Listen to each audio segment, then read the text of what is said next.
Hi,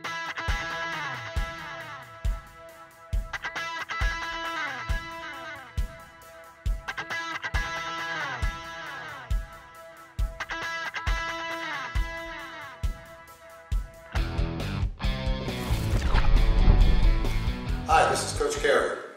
Thank you for joining us for the first ever video interview on suburban1sports.com. This interview, which is the first of what we hope is many videos where we'll be interviewing the top high school, college, and professional coaches and/or players. My hope is that the player and/or parent who views this video will really find helpful tips in their quest to become a collegiate athlete. Today I'm just thrilled to have a local guy right across the road here at Lansdale and North Penn High, John Striefsky. John's just a fairy tale story. Played for me in 2003 as a junior when we won the state title at North Penn. Did a great job as a kicker then, and John's going to tell us the story of not being recruited coming out of high school, walking on at Delaware, eventually winning the job and becoming a first-team All-American. John, thanks for being with us here today. Thanks for having me, Coach. Appreciate it. Why don't you just start us out a little bit. Tell me how you got into football. I know you're a really, really good athlete besides just a kicker. And where did you start? Did you start in midget football, or was it in the middle schools? And how did you progress into high school? It's kind of a funny story to begin how I actually got into football. I had a gym teacher, Coach Jones, who is on the high school staff. And after gym class one day, he took me outside to hit field goals with him on the football field. And, you know, at the time, it was fun, something cool to do, something cool to learn, but I guess I wasn't ready to really quit playing soccer, which I've been playing my whole life up to that point. And then a few years later, I got to high school, I started to realize that, you know, I liked soccer, but I kind of wanted to pursue some other interests. So I decided I wanted to come out for football. Talked to the coaches and everything, and they said, okay, well, when camp comes around, we'll give you a tryout and see how you do. Well, from that point on, it was probably about June of my junior year in high school. My parents and I went out to the local football field, and with a detergent cap as a tee, bought a few footballs, and my dad held for me, and my sister and my mom shattered footballs and threw them back. And I guess from that day, you know, it was kind of something different to do, definitely different. And my mom was worried, sick about me putting on pads, and at the time, I was only about 150 pounds, the same height I am now, so I was a rail compared to these other guys. You know, it's definitely a different idea to think about your son getting drilled by a 250-pound linebacker in high school. But we went out there for a few weeks and we practiced, and when camp time rolled around, I was still kind of torn on the idea of, do I want to play soccer and football, just soccer. So a few weeks into camp, I decided to stop playing soccer and just pursue football with 100% of my skills and ability. And went out this first few days, and they had a kicker in camp already, played the last 2 seasons. Actually a friend of mine who I played soccer with throughout my whole life. We competed for a while, and the first 4 games I didn't play. But after that, you know, I started to improve my consistency in practice. You know, I hit a straight ball, and I was accurate from where we needed to be. I mean, that whole year you look at it, we kicked 1 field goal, made 2, and a lot of times we were kicking just extra points. And you know, I had a good height on my ball, and was just same solid stroke all the time, and just took it from there one day at a time, and just kind of fought my way in the starting rotation and just tried to never let it go. Right, right.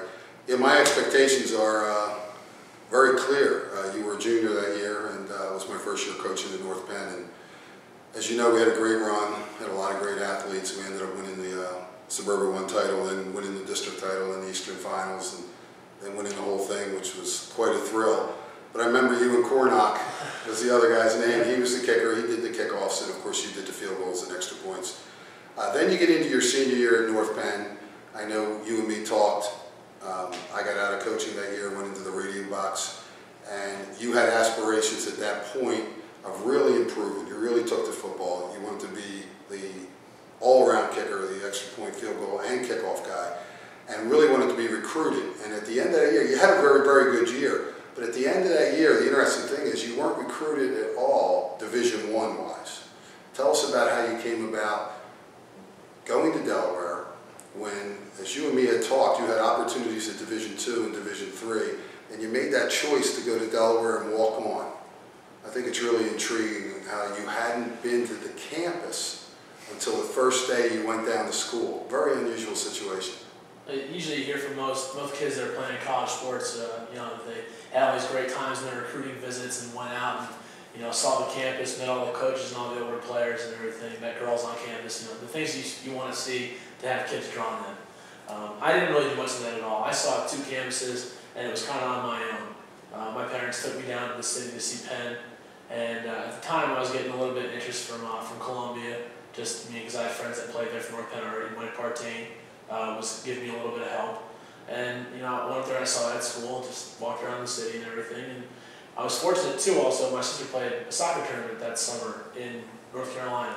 And I just went to see what Duke and North Carolina were like. So that was the extent of my college touring, really. I mean, I didn't see much. But I guess when it all came down to it, I applied to schools, you know, about 8 or 9 different ones, as most seniors do. And when it came time to choose, you know, Delaware was probably my best choice that I got accepted to. At the time, it was my safety school, and I really never saw it, like I said. But I had friends that were going there, I was applying, and when it all came down to it, they had me apply because, you know, they talked me into it, and I was the one that got in. So they didn't even get in. So I'm thinking at this point, you know, I'm going down. I know there's a couple older guys. Zach Thomas used to play there. Jim Castricano was there from the team in 03. So I had some kind of contact at least with football. But I got down there, finally I got in, saw the campus for the first time during summer orientation.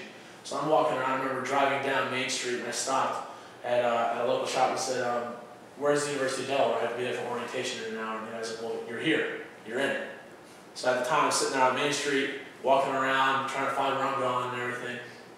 And that afternoon I called my dad and I said, well, Dad, you know, I'm here, let's see if they need a kicker for football. I mean, I'm sure they have it. It's Division I. You don't just, you know, recruit kids off the street. It doesn't happen very, very often.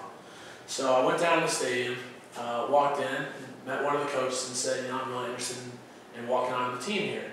And from that point, it was more of a numbers game. So you're looking at how many guys they have. It was the first year they were going to bring in a scholarship freshman kicker in the history of the program.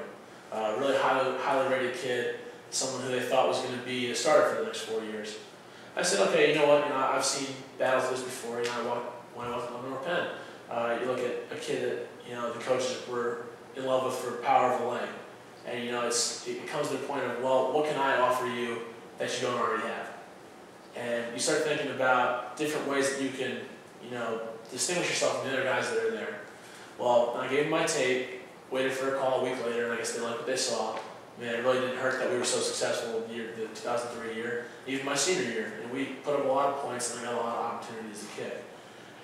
So I showed up at school the first day, and these guys have already gone through camp. And you're looking at a team, you know, now that I've been there for 4 years, you see how much bonding and how much chemistry is made during those first 3 weeks of camp. And this is a kid, as a kind of walking in as a kicker, so you know you're already kind of getting a bad rap because you're not a position player. But you walk in to a locker room, it's already filled with guys that know each other, guys that have sweated together all summer, worked out together, and you say, okay, well, I'm here to play. Well, what kind of work have you put in? Why should they respect you? Why should they do anything with you? Well, I was fortunate enough to get the chance to go out to practice the first week. And you look at it from the standpoint of, okay, well, you know, it might be hard making friends or at least, you know, getting some respect early, but you got to pay your dues, and it happens to all the kids. You know, went in that locker room and, you know, just kept quiet, talked to the guys I wanted to talk to, learn what I needed to learn, and let my performance do, you know, my talking for me.